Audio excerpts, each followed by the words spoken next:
IPL ಮಾತ್ರವಲ್ಲ, ಇನ್ನು ಭಾರತದಲ್ಲೇ ಆಸ್ಟ್ರೇಲಿಯಾದ ಬಿಬಿಎಲ್ ಶೀಘ್ರದಲ್ಲೇ ಪ್ರಧಾನಿ ಮೋದಿ ಮಹತ್ವದ ಘೋಷಣೆ.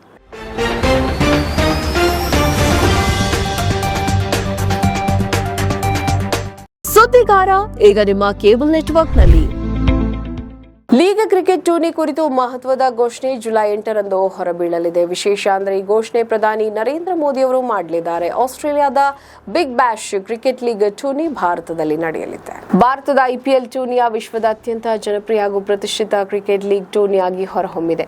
ಇನ್ನು ಆಯಾ ದೇಶಗಳು ತಮ್ಮ ಲೀಗ್ ಟೂರ್ನಿ ಆಯೋಜಿಸುತ್ತಾ ಇದೆ. ಈ ಪೈಕಿ Australia Big Bash League tourney ಪ್ರತಿ ವರ್ಷ ನಡೀತಾ ಇದೆ. ವಿಶೇಷ ಅಂದರೆ ಮುಂದಿನ ಬಾರಿ ಬಿಗ್ ಬ್ಯಾಶ್ ಲೀಗ್ ಟೂರ್ನಿಯ ಕೆಲ ಪಂದ್ಯ ಭಾರತದಲ್ಲಿ ಆಯೋಜನೆಗೊಳ್ಳಲಿದೆ. ಜುಲೈ 8ರಿಂದ 10ರವರೆಗೆ ಪ್ರಧಾನಿ ನರೇಂದ್ರ ಮೋದಿ ಆಸ್ಟ್ರೇಲಿಯಾ ಪ್ರವಾಸವನ್ನು ಮಾಡ್ತಾ ಇದ್ದಾರೆ. ಈ ವೇಳೆ ದ್ವಿಪಕ್ಷೀಯ ಮಾತುಕತೆಗಳು ನಡೆಯಲಿವೆ. ಇದೇ ವೇಳೆ ಉಭಯ ರಾಷ್ಟ್ರಗಳ ಸ್ನೇಹ ಸಂಬಂಧ ಮತ್ತಷ್ಟು ಗಟ್ಟಿಗೊಳಿಸಲು ಆಸ್ಟ್ರೇಲಿಯಾದ ಪ್ರತಿಷ್ಠಿತ ಬಿಗ್ ಬ್ಯಾಶ್ ಲೀಗ್ ಟೂರ್ನಿ ಭಾರತದಲ್ಲಿ ಆಯೋಜಿಸಿರುವ ಕುರಿತು ಪ್ರಧಾನಿ ಮೋದಿ ಮಹತ್ವದ ಘೋಷಣೆಯನ್ನ ಮಾಡಲಿದ್ದಾರೆ. ಚೆನ್ನೈ ಚಿದಂಬರಂ ಕ್ರೀಡಾಂಗಣದಲ್ಲಿ ಆಸ್ಟ್ರೇಲಿಯಾದ ಬಿಗ್ ಬ್ಯಾಶ್ ಲೀಗ್ ಟೂರ್ನಿಯ ಉದ್ಘಾಟನಾ ಪಂದ್ಯ ನಡೆಯಲಿದೆ. ಡಿಸೆಂಬರ್ 12ರಂದು ಉದ್ಘಾಟನಾ ಪಂದ್ಯ ಕೂಡ ನಡೆಯಲಿದೆ. ಈ ಕುರಿತು ಈಗಾಗಲೇ ಆಸ್ಟ್ರೇಲಿಯಾ ಕ್ರಿಕೆಟ್ ಮಂಡಳಿ ಹಾಗೂ ಬಿಸಿಸಿಐ ಒಪ್ಪಂದ ಮಾಡಿಕೊಳ್ಳಲಾಗಿದೆ. ತಮಿಳುನಾಡು ಕ್ರಿಕೆಟ್ ಸಂಸ್ಥೆ ಬಿಬಿಎಲ್ ಉದ್ಘಾಟನಾ ಪಂದ್ಯದ ಆತಿಥ್ಯ ವಹಿಸಿದೆ.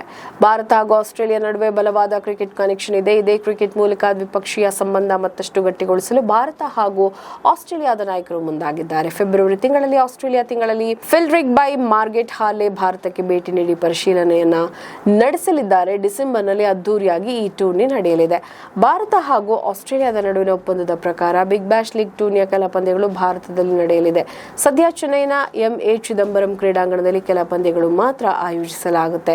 ಉದ್ಘಾಟನಾ ಪಂದ್ಯದಲ್ಲಿ ಪರ್ತ್ ಸ್ಕಾಚರ್ಸ್ ಮತ್ತು ಮೆಲ್ಬೋರ್ನ್ ರೆನೆಗೇಡ್ಸ್ ಹೋರಾಟ ನಡೆಸಲಿದೆ.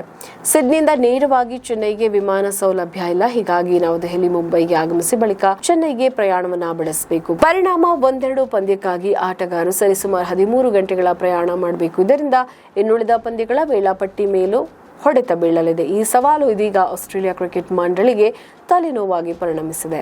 ನಮ್ಮ ಈ ವಿಡಿಯೋ ನಿಮಗೆ ಇಷ್ಟ ಆದಲ್ಲಿ ಲೈಕ್ ಮಾಡಿ, ಶೇರ್ ಮಾಡಿ, ಕಮೆಂಟ್ ಮಾಡಿ ಮತ್ತೆ ಸಬ್ಸ್ಕ್ರೈಬ್ ಮಾಡಿ.